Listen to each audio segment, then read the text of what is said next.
আসসালামু আলাইকুম। আজকে হোয়াইট বোর্ড দেখে আপনারা নিশ্চয়ই বুঝতে পারছেন আমি কোন টপিকের উপরে কথা বলবো।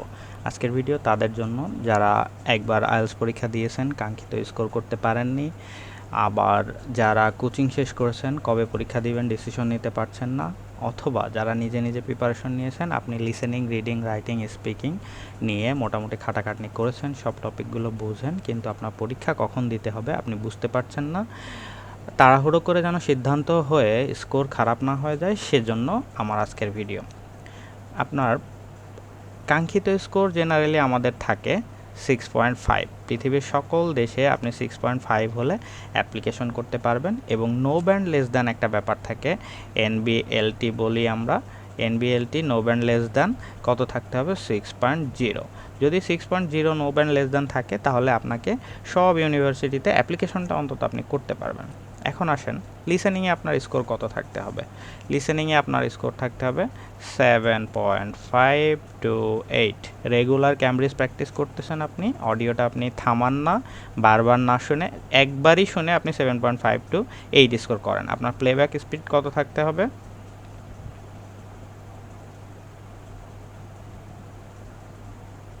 প্লেব্যাক স্পিড থাকতে হবে 1.25। আমি জানি যে 1.25 এত ফাস্ট আইএলটিএস এক্সামে বলে না, এর থেকে একটু কমই বলে। তবে আইএলটিএসের যে আসলে অ্যাকচুয়াল লিসেনিং স্পিড কত থাকে, প্লেব্যাক স্পিড, এটা কেউ বলতে পারে না। তবে আমার কাছে মনে হয়েছে 1.25-এর থেকে একটু কম থাকে। তো সেক্ষেত্রে আপনি যদি 1.25 দিয়ে প্র্যাকটিস করে ক্যামব্রিজের জিনিসগুলোতে আপনি 7.5 বা 8 পান, তাহলে আপনি চিন্তা করবেন যে 6.5 যদি আপনার কাঙ্ক্ষিত স্কোর হয় তাহলে আপনার পরীক্ষা দেওয়ার মতো পজিশনে আপনি আসেন। রিডিংয়ে আপনার কত পাইতে হবে? রিডিংটা সবার জন্য একটু হার্ড হয়। 6.5 থেকে 7 আপনার স্কোর রেগুলার আসতেছে, তাহলে আপনি রিডিং পরীক্ষাটা দেওয়ার জন্য প্রস্তুত হয়েছেন। মাঝে মাঝে মোস্ট অফ দ্য কেস আপনার এই স্কোরটাই আসে, মাঝে মাঝে আপনি 6 একটা দুইটা পান, ওইটা ব্যাপার না, আপনি পরীক্ষা দিতে পারবেন। রাইটিংয়ে আপনি কত স্কোর হলে পরীক্ষা দিতে পারবেন, কিভাবে জাজ করবেন? রাইটিংয়ে দেখবেন যে আপনি ইন্ট্রোটা লিখতে পারছেন কি না। আপনি একটা গ্রাফ দেখলেন, গ্রাফের ইন্ট্রোটা আপনি লিখলেন, লেখার পরে আপনি বইয়ের যে স্যাম্পল, ওই গ্রাফের নিচে যে স্যাম্পল আনসারটা থাকে, দেখবেন যে আপনার ইন্ট্রো আর ওই স্যাম্পল আনসারের ইন্ট্রোর মধ্যে তফাৎটা কী। তারপরে আপনি ওভারভিউটা লিখতে পারেন, ওভারভিউয়ের পয়েন্টটা আপনি লিখতে পারেন। আপনি চার্ট দেখলে বোঝেন যে কি লিখতে হবে বডিতে, ঠিক আছে? এইগুলো যদি আপনি বোঝেন, আপনি না দেখে শুধুমাত্র গ্রাফ দেখে লিখবেন, অথবা 2 নাম্বারে তো গ্রাফ থাকে না, 2 নাম্বারের প্রশ্ন দেখে পার্ট 1 আর পার্ট 2 লিখবেন। লিখে আপনি এআই এর সহায়তা নেবেন। এআই আপনাকে কত স্কোর করতে হবে, এআই আপনাকে 6 থেকে 6.5 রেগুলার স্কোর করে যাচ্ছে। 2-1 দিন 5.5 আসে, ওটা ব্যাপার না। মাঝে মাঝে আপনাকে 7ও স্কোর দিতেছে। 7টা আপনি হচ্ছে ধরেন 10টা লিখলে 3টাতে আপনাকে 7 দিয়ে দেয়, ঠিক আছে? এই অবস্থার মধ্যে আপনি আসেন, বাকি 6.5 আপনার মিস হয় না, তাহলে আপনি পরীক্ষা দিতে পারবেন। ওকে, স্পিকিংয়ে আপনি কত কাঙ্ক্ষিত স্কোর হলে পরীক্ষা দিতে পারবেন? 6.5 to 7। এখানে আপনার কিভাবে বুঝবেন যে আপনি 6.5 to 7 পাচ্ছেন? আপনি এআই এর সহায়তা নেবেন, ওকে বলবেন আমার স্পিকিংয়ের আইএলটিএস স্পিকিং লিখবেন, আইএলটি আইএলটিএস স্পিকিংয়ের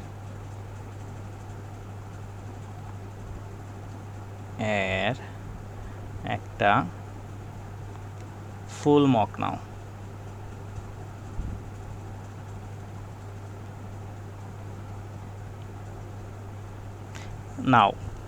আপনি ওকে বললেন যে একটা ফুল মক না, ও আপনাকে একটা ফুল আইএলটিএস স্পিকিংয়ের মক নিল, নিয়ে আপনাকে স্কোর দিল 6.5 to 7। রেগুলার আপনার এই স্কোর করতেছে এবং আপনার ডেভেলপমেন্ট কোথায় কোথায় করা উচিত ও আস্তে আস্তে বলতেছে। এখন আপনি আরেকটা জিনিস দেখবেন যে আপনার স্পিকিংয়ে টেন্স ঠিক থাকে কিনা, আপনি অ্যাক্টিভ প্যাসিভ ব্যবহার করেন কিনা।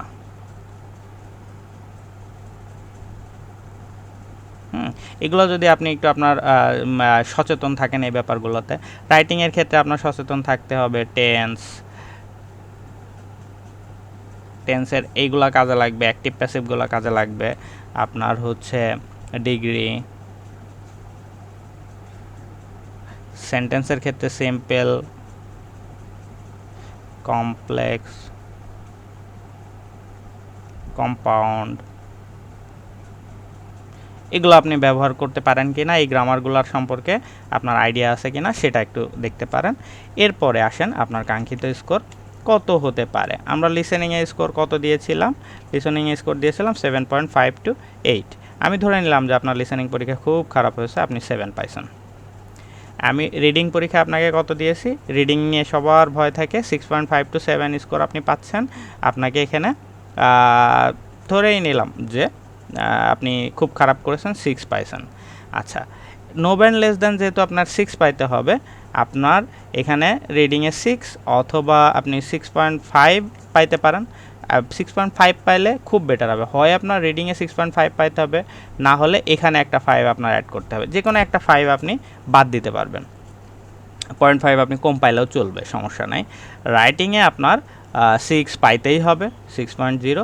স্পিকিংয়ে আপনার 6 মিস করা চলবে না, 6.5 পাইলে সেটা সোনায় সোহাগা। এখন আপনার স্কোর কত আসছে? 3 6 18, 18 আর এইদিকে 7 25, 26.5। দেখেন 26.5 হয়েছে আপনার। 6.5-এর যদি আপনি এখানে হয়েছে আমার 26.5, 6.5-এর যদি আপনি 4 দিয়ে মাল্টিপ্লাই করেন, 4টা ব্যান্ডে আপনি কত পাইতে হবে? আপনার কিন্তু 26 পাইলেই চলবে। তাহলে এখানে যদি আপনি 7.0 পান, রিডিংয়ে যদি আপনি 6.5 পান, তাহলে হবে আপনার 26 থাকবে এখানে, এখানে 26 থাকবে। 26 পাইলেও আপনার 6.5 থাকতেছে। দেখেন আরও কত কম পাওয়া যায়, আমি আরও 1 কমানো যাবে। এই রিডিংয়ে যদি আপনি 6 পান আর এইটাতেও যদি 6 পান, তাহলে আপনার কি হবে? 3 6 18 আর 7 কত? 25। আপনার এটা ধরেন পাইলেন না, আপনার পরীক্ষা খুব খারাপ হয়েছে, 25 পাইলেন আপনি। 25 পাইলে আপনার স্কোর কত আসবে? 25কে যদি আপনি ভাগ দেন, 4 দিয়ে যদি ভাগ দেন, কত আসে জানেন? 6.25। আইএলসের একটা মজার ব্যাপার হলো, ওরা 6.25 কোনো 0.25 অথবা 7.5 স্কোর দেয় না। ওরা কি করে না? 0.25 অথবা 0.75 দেয় না। 25 পাইলে আপনার স্কোর হবে 0.5, আর 7.5 পাইলে নেক্সট আপনার হচ্ছে পরবর্তী স্টেপে যেটা থাকবে 6.7 পাইলে ওরা 7 দিয়ে দেবে। তাহলে আপনি 6.25 পাইলে আপনার স্কোর কত হবে? 6.5। এই হচ্ছে আপনার কাঙ্ক্ষিত স্কোর। আপনি এবার ভেবে দেখবেন যে এই প্রিপারেশনটা নিলে বা এই লেভেলে গিয়ে যদি আপনি পরীক্ষা দেন, আপনার কখনোই ব্যান্ড 6.5 মিস হওয়া উচিত না, কখনোই নো ব্যান্ড লেস দেন 6 হওয়া উচিত না। তো আপনি চিন্তা করে দেখবেন যে আপনার পরীক্ষাটা আপনি এই লেভেলে গিয়ে দিতে পারেন কিনা। যদি দিতে পারেন, আপনাদের যদি উপকার হয়, তাহলে আমি আনন্দিত হব। দেখা হবে অন্য কোনো ইনফরমেটিভ ভিডিওতে। আসসালামু আলাইকুম।